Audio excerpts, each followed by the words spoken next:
El nombramiento para Contralor y Subcontralor, según el artículo 281 de la Constitución Nacional, dice: cada uno de ellos será designado por la Cámara de Diputados por mayoría absoluta.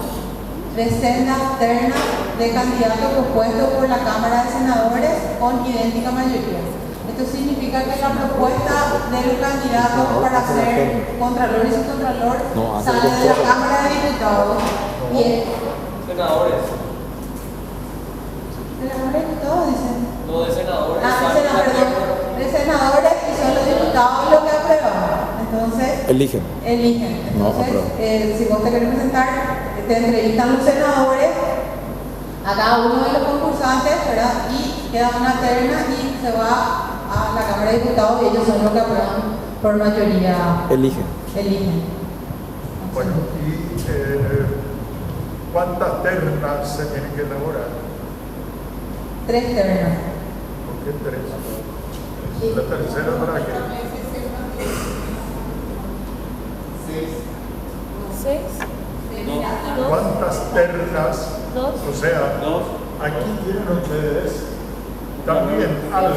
Cuando se redacta una ley, hay que redactar de la forma más simple posible y también sin dejar de lado el lenguaje técnico.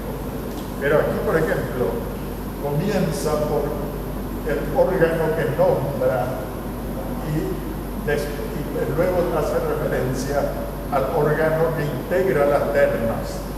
Lo más fácil es decir, en orden secuencial, decir, la Cámara de Senadores tiene que integrar ternas, 2 ternas, una para Contralor y otra para Subcontralor.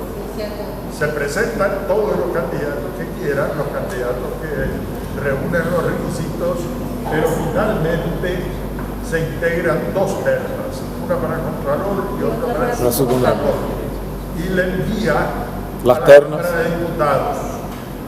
La Cámara de Diputados, a pesar de que aquí aparece en primer lugar, sin embargo, actúa en segundo lugar, es decir, para nombrar uno de cada terna, es decir, nombra al Contralor y le nombra al Subcontralor. ¿Qué significa ser las ternas de titularidad? No sé si la palabra sendas habría que buscar, allí es el significado exacto. No sé si quiere decir 2, verdaderamente. Acá tengo el significado de celda. Adjetivo distributivo, que significa uno para cada una de las personas o cosas mencionadas. Y ya así lo tengo. No es quizá la palabra más precisa. Lo que se quiere decir es que tiene que elaborar una terna para Contralor y una terna para Subcontralor. Se podría, la verdad es que por el dicho se tiene que redactar las disposiciones, en este caso constitucionales, de la forma más sencilla posible y que facilite la comprensión para cualquiera. Lo ideal sería que cualquiera pudiera leer y entender bien la Constitución. Con esta cosa lo único que se hace es un recurso idiomático válido. Es decir, así no está, gramaticalmente no está mal, pero, como digo, hay que simplificar la forma de establecer las Facilitar. características. Y con esta palabra sendas, lo que se quiere decir que tiene que ser una para cada cargo. Una para cada cargo. Bueno. No sé si se aplicaría lo mismo. Yo entendería que sí, los fallos de la Corte, pues, yo creo que ni el 5% de los un fallo de la Corte Suprema de Justicia. Está escrito en un lenguaje demasiado complejo para el denominador común de la ciudadanía. Hay una Corte Suprema de Justicia que bien tendría que hacerle comprender a la ciudadanía por qué es lo más justo, porque es lo más justa una decisión en específico, amparada lógicamente en el marco legal que no podemos separar, debería ser un lenguaje entendible para todo el mundo. Pero se te enseña que debe ser entendido todo tipo de juego por cualquier persona, no solamente por el juez y por el abogado. Bueno, ahí en el caso de las sentencias, a veces hay cuestiones demasiado complejas que necesariamente hacen que el fallo sea difícil de entender para cualquier persona y tiene que ser alguien que haya estudiado derecho. Lo que se ha propuesto es que en el fallo se incluya un resumen en forma sencilla, pero tampoco se tiene que perder la rigurosidad en cuanto al lenguaje específico técnico. Tampoco se puede sacrificar eso simplemente por facilitar que todos entiendan, ¿verdad? Lo que se propuso es que se mantuviera esa rigurosidad. A veces las cuestiones son muy complejas y es difícil que se pueda redactar algo que entienda cualquier persona. Es decir, por lo menos una persona de una formación media que tenga la secundaria terminada o que tenga, digamos, que no haya estudiado derecho, pero que tenga formación universitaria, a veces no se puede entender. Se necesita conocimiento específico de derecho. Lo que se ha propuesto es hacer un resumen en términos sencillos en esa parte que estuviera destinada a la divulgación, digamos, a que cualquiera pudiera entender. Bueno, aquí está también la mayoría que se exige, mayoría absoluta. ¿Qué es la mayoría absoluta? La dos terceras partes. No, uno más la mitad, uno del total que está en la Cámara. bueno, mitad más uno del total de miembros de las cámaras. Es decir, en la Cámara de Senadores, según lo que manejan los senadores, tendría que haber 23 votos. Sí. Los 3 integrantes de una terna y los 3 de la otra tendrían que lograr por lo menos 23 votos. Y en la Cámara de Diputados se tendría que alcanzar 41. 41 votos para ser electo, por lo menos 41. Bueno, seguimos con estos dos temas. Ella te va a hacer una pregunta. Perdón. compañero. Mayoría absoluta, sí. Mayoría absoluta, hay varias mayorías.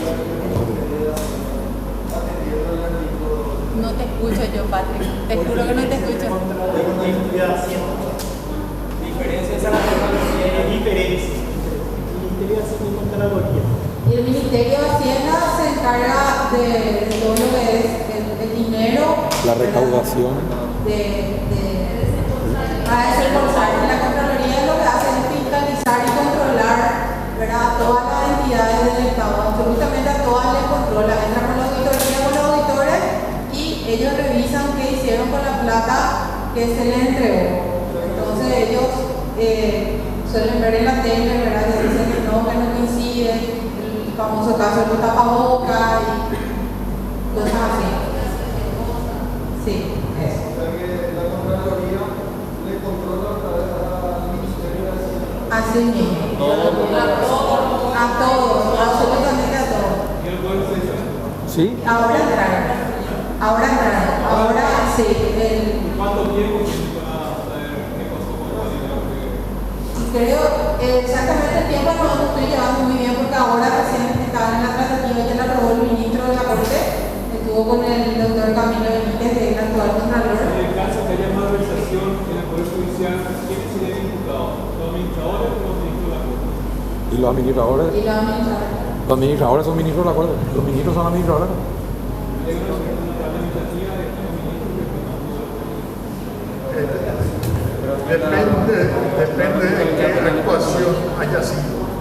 Eso podría ser, por ejemplo, causal de un juicio político. Claro. Podría ser causal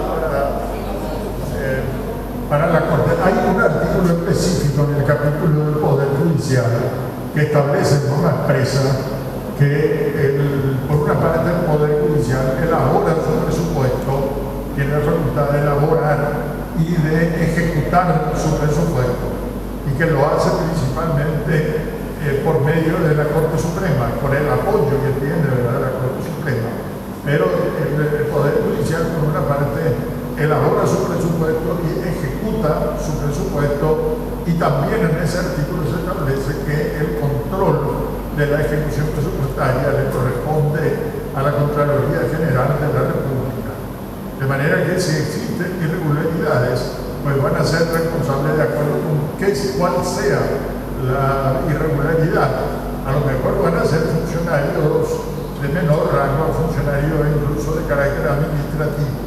Pero si de repente existe responsabilidad de ministros de la Corte Suprema, eso puede ser causal de enjuiciamiento por enjuiciamiento político, De juicio político. Podría ser. La Contraloría solamente va a controlar el Poder Judicial lo que recibe el Estado o la misma fuente que tiene el Poder Judicial, una propia fuente de ingresos. O controla los dos grupos va a controlar la Contraloría. Sí, lo que son fuentes, no sé cómo se llama, recursos propios del Poder Fuente Judicial. 30. Fuente 30. Fuente 30. Bueno, eso también va a Hacienda. Todo se envía a Hacienda y después otra vez vuelve al Poder Judicial.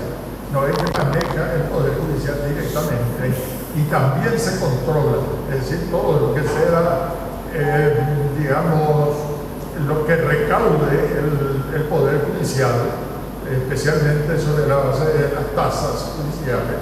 Todo eso, por supuesto, se controla la ejecución presupuestaria de eso, y se controla lo que le pasa al Ministerio de Hacienda, de acuerdo con el presupuesto general. La Hacienda también tiene que pasar recursos de acuerdo con lo que fue aprobado en el presupuesto general de la Nación. No es con el criterio de Hacienda, sino que tiene que ejecutar el presupuesto de acuerdo con la recaudación que se logre. Ejecuta el presupuesto y le va dando partidas presupuestarias a los distintos órganos del Estado, entre ellos al Poder Judicial. Pero después se controla todo, ya sea que haya recaudado el Poder Judicial o que le haya pasado a Hacienda. Bueno,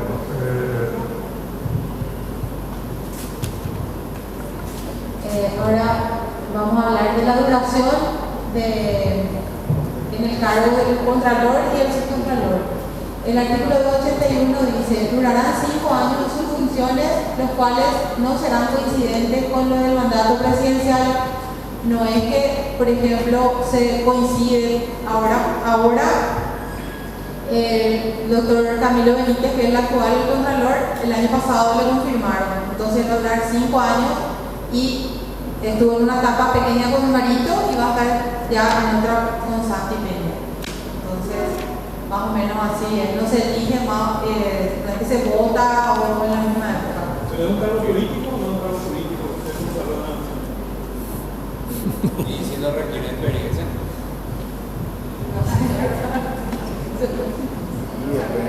bueno, Pero, ¿a qué le llaman político? Lo que había mencionado el compañero de la experiencia, eso no quiere decir que no se va a tener en cuenta. La experiencia, por supuesto, se puede tener. Los requisitos constitucionales que son necesarios e imprescindibles son esos que hemos mencionado: la nacionalidad paraguaya, 30 años de edad, y el título de doctor o de abogado o de licenciado en ciencias económicas, administrativas o contables. Pero esos son los requisitos imprescindibles. Pero